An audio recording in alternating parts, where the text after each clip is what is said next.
मित्रांनो नमस्कार, स्वागत आहे सगळ्यांचं शिवराज सर यूट्यूब चॅनलमध्ये। ITIचा राऊंड आहे आता दुसरा चालू आहे आणि आज शेवटची तारीख होती असं काल आपण म्हटलं होतं, परंतु वेळापत्रकामध्ये थोडासा बदल करून DVTने तारीख पुढे ढकललेली आहे। म्हणजे अद्याप जर दुसऱ्या राऊंडला जे सिलेक्ट झालेले होते त्यांनी ॲडमिशन घेतलं नसेल त्यांच्यासाठी तारीख पुढे ढकललेली आहे। त्याचबरोबर पुढचे जर नियम बघाल तर तिसऱ्या राऊंडसाठी काही नियम महत्त्वाचे होते। याच्या अगोदर सुद्धा साधारण सांगितलं होतं की नियम बघून नंतर मग ऑप्शन फॉर्म भरून घ्या।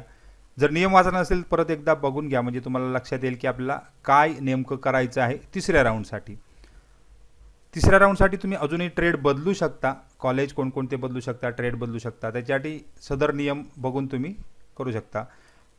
कारण का तर चौथ्या राऊंडला मेरिट खूप हाय जाणार आहे, कारण ओपन टू ऑल म्हणजे ओपन टू महाराष्ट्र होतं, त्यामुळे कास्ट कॅटेगरीचा पहिल्या फक्त 3 राऊंडपर्यंतच या ठिकाणी फायदा मिळतो। त्यामुळे चौथ्या राऊंडला मेरिट हाय जातं, त्यामुळे आत्ताच तुम्ही ट्रेड आणि ऑप्शन कॉलेज बदलू शकता। तर या सगळ्या अपडेटसाठी येत आहे शिवराज सर यूट्यूब चॅनलवर। जर सबस्क्राईब केलं नसेल तर सबस्क्राईब करून घ्या, म्हणजे नेहमीच तुम्हाला अपडेट मिळत जातील।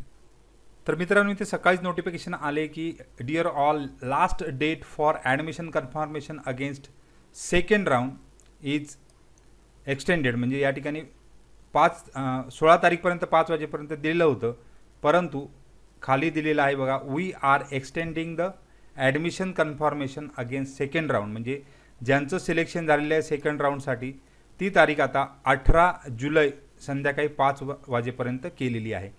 म्हणजे अजून तुमच्याकडे 2 दिवस राहिले आहेत, तर 17 आणि 18 तारीख अशा 2 दिवसामध्ये तुम्ही ॲडमिशन घ्यायचे आहे ज्यांचं सिलेक्शन सेकंड राऊंडसाठी झालेलं आहे त्यांनीच।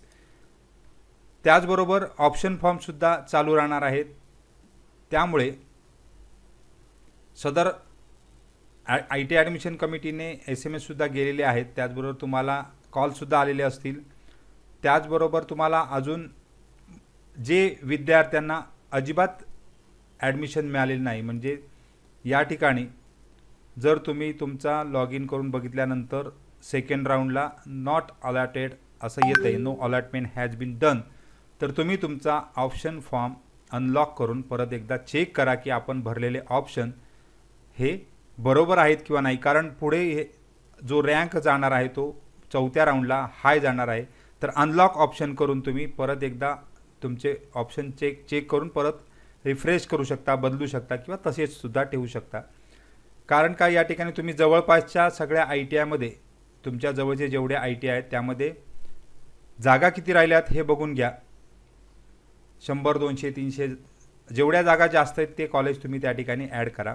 आता याच्यामध्ये कॉलेज ॲड करताना किंवा ऑप्शन ॲड करताना जो नियम आहे तो म्हणजे तिसऱ्या राऊंडसाठीचा नियम जर आपण बघाल तर तिसऱ्या राऊंडसाठी तुम्ही ऑप्शन भरत आहात, तर यामध्ये तिसऱ्या प्रवेश फेरीसाठी आता तुम्ही तिसऱ्या फेरीसाठी जर ऑप्शन भरत असाल तर उमेदवाराने सादर केलेल्या पसंती क्रमाच्या पहिल्या 5 विकल्प, म्हणजे पहिले 5 जे ट्रेड किंवा तुम्ही कॉलेज निवडणार आहात, म्हणजे पहिले प्रेफरन्स जे आपण बघितले होते त्यामध्ये पहिले 5 त्या ठिकाणी असे द्या की तुम्ही त्या ठिकाणी ॲडमिशन घेणारच आहात, अशा प्रकारेच द्यायचे आहेत जे पहिले 5 आहेत।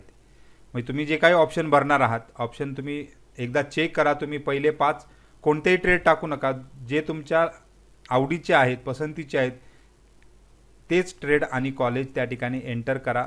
कारण या 5 पैकी एक जरी तुम्हाला मिळाला असेल तर त्या ठिकाणी तुम्हाला ॲडमिशन घ्यावे लागते, त्यामुळे पहिले 5 ऑप्शन हा नियम महत्त्वाचा होता की पहिले 5 ऑप्शन त्या ठिकाणी असे एंटर करायचे आहेत की तुम्ही त्या ठिकाणी घेऊ शकता।